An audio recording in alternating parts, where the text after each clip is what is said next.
Leviticus chapter 24. The Lord spoke to Moses, saying, Command the people of Israel to bring you pure oil of beaten olives for the lamp, that a light may be kept burning regularly. Aaron shall set it up in the tent of meeting, outside the curtain of the covenant, to burn from evening to morning before the Lord regularly. It shall be a statute forever throughout your generations. He shall set up the lamps on the lampstand of pure gold before the Lord regularly. You shall take choice flour and bake 12 loaves of it. 2/10 of an ephah shall be in each loaf. You shall place them in 2 rows, 6 in a row, on the table of pure gold. You shall put pure frankincense with each row, to be a token offering for the bread, as an offering by fire to the Lord. Every Sabbath day Aaron shall set them in order before the Lord regularly as a commitment of the people of Israel, as a covenant forever. They shall be for Aaron and his descendants, who shall eat them in a holy place, for they are most holy portions for him from the offerings by fire to the Lord, a perpetual due.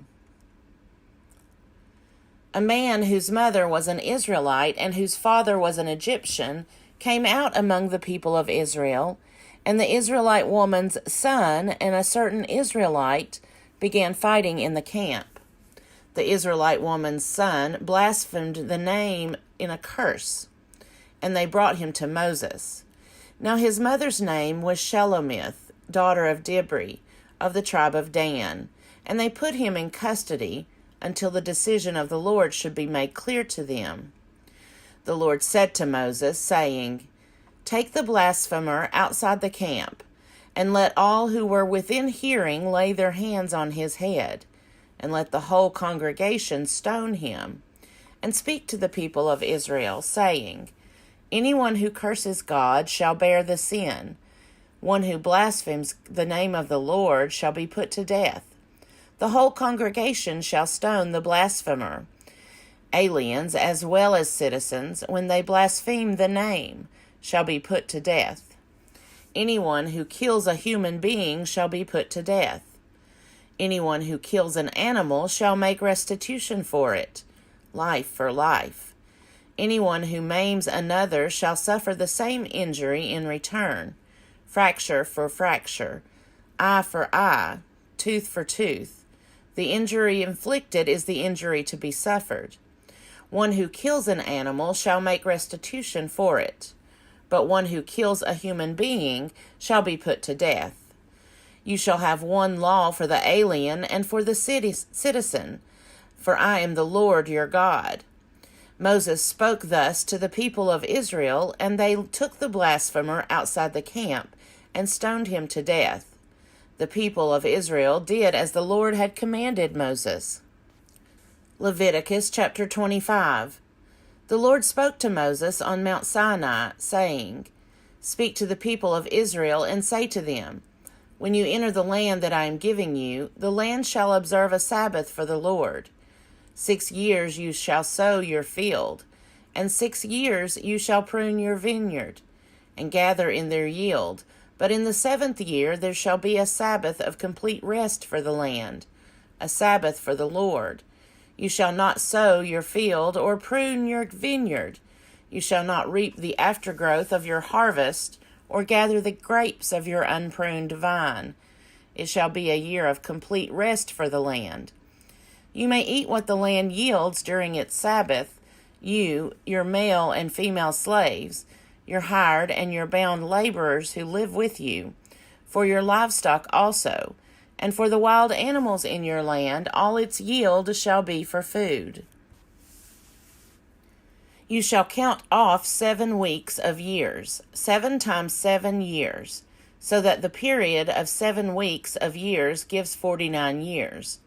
Then you shall have the trumpet sounded loud, on the 10th day of the 7th month, on the Day of Atonement. You shall have the trumpet sounded throughout all your land.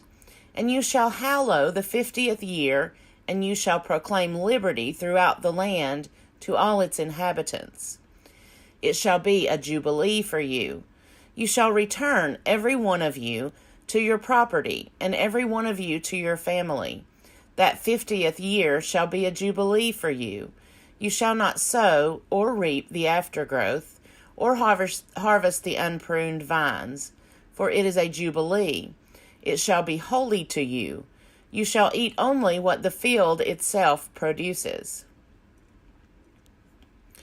In this year of Jubilee, you shall return, every one of you, to your property. When you make a sale to your neighbor, or buy from your neighbor, you shall not cheat one another. When you buy from your neighbor, you shall pay only for the number of years since the Jubilee. The seller shall charge you only for the remaining crop years. If the years are more, you shall increase the price, and if the years are fewer, you shall diminish the price. For it is a certain number of harvests that are being sold to you. You shall not cheat one another, but you shall fear your God, for I am the Lord your God. You shall observe my statutes and faithfully keep my ordinances, so that you may live on the land securely. The land will yield its fruit, and you will eat your fill and live on it securely. Should you ask, what shall we eat in the 7th year, if we may not sow or gather in our crop? I will order my blessing for you in the 6th year, so that it will yield a crop for 3 years. When you sow in the 8th year, you will be eating from the old crop, until the 9th year, when its produce comes in. You shall eat the old.